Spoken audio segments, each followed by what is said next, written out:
Hello student, in this video we are going to start unit number 1, that is measurement standards and design of gauges. So these are the contents of unit number 1. This is an introduction regarding the engineering methodology and measurement standards, different areas where to study, accuracy, precision and calibration concept where to study.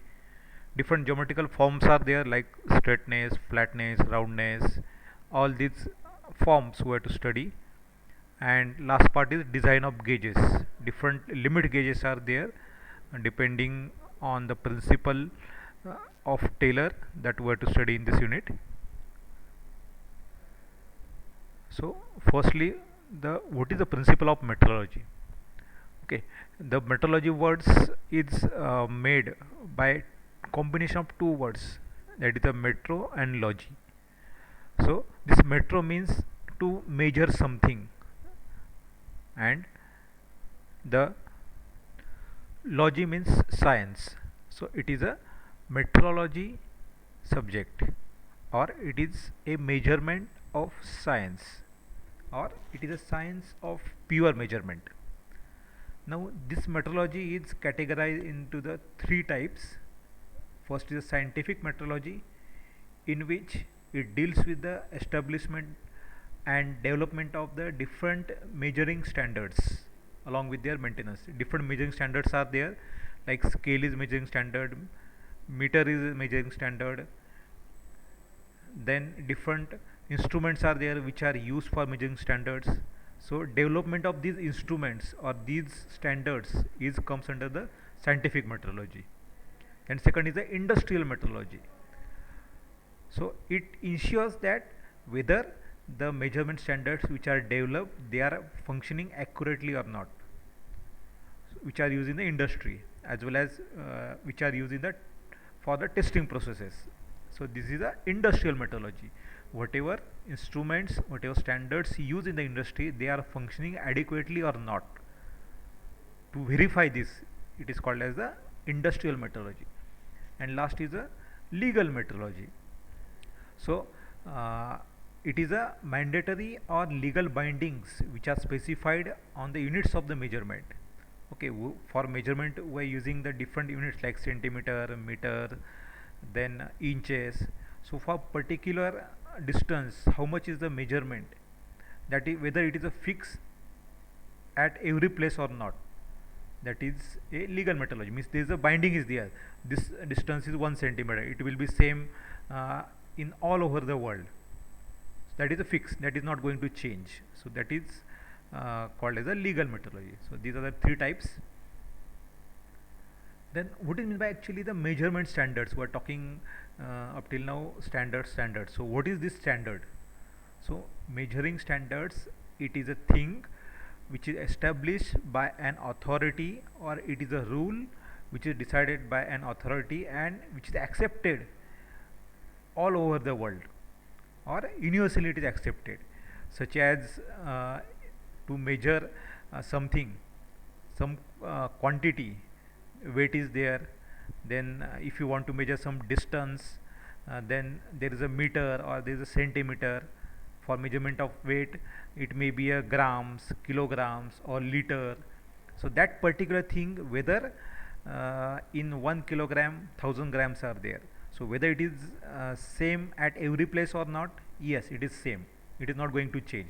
So why it is not going to change? Because that particular weight or that particular value, or that particular thing is accepted universally, so it is called as a standard.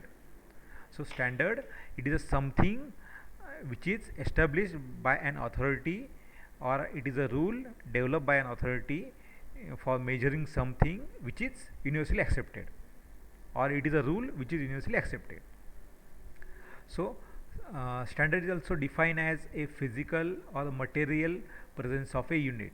So there is something, unit is there. If you are going to measure anything, there is a unit. So the role of standard is to support the system and makes measurement easy, makes measurement possible easy. So that if there is a no unit, then we cannot do the measurement easily. So role of the standard is to support the system which makes measurement possible throughout the world. For example, if you consider a standards, meter is standard, yard is also standard, whatever units we are using for the measurement, all are the standards. So since 1960, one more standard is there which is adopted, which is called as a wavelength standard. So that we will see in next part.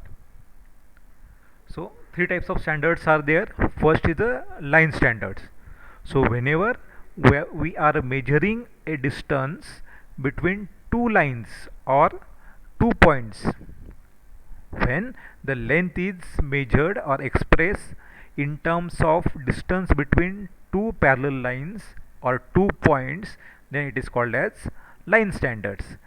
If I am measuring the distance between 2 points or two lines, then the length between that 2 point or two line is called as the line standards.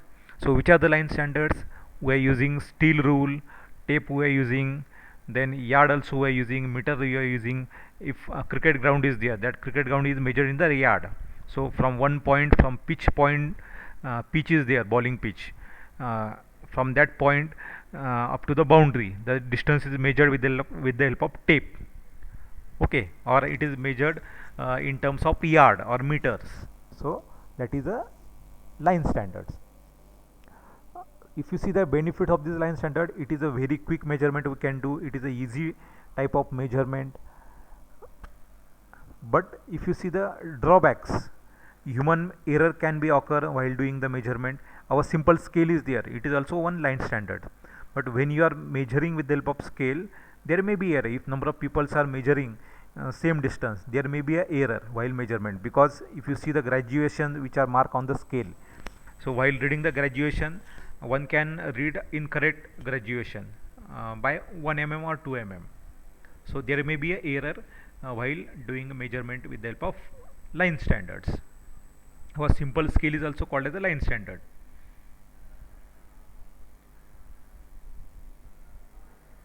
Second type of standard is end standards.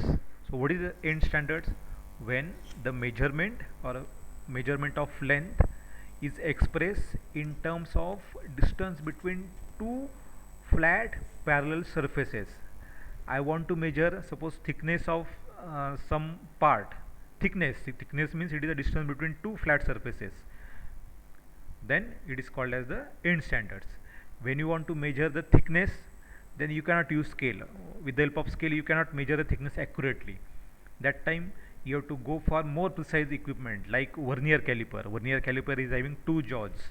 With the help of that two jaws, you can attach two jaws to the two surfaces, and then you can do the measurement.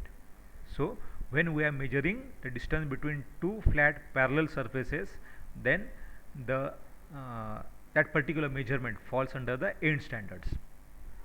So generally in the all the measuring laboratories, engineering workshop, these end standards are used.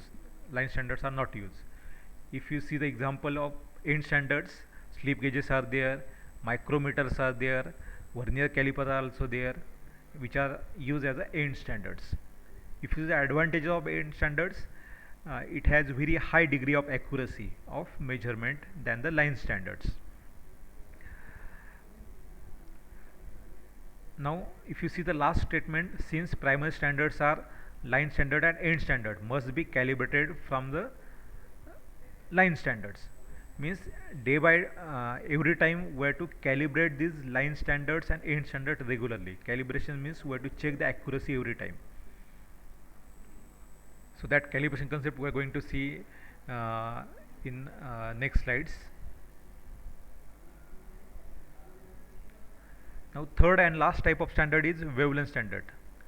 So if you see the wavelength standard, generally a monochromatic light source is used for the measurement of particular length or particular measurement. If you see the line and end standards, they are a material standards, because some scale is used in the line standard, vernier caliper or micrometer is used in the end standards. So there is a physical devices there for doing the measurement. So they are called as a material or physical standards. But by using these standards, they may subjected to wear and tear by regular use. So while doing measurement, your measurement may vary after longer use.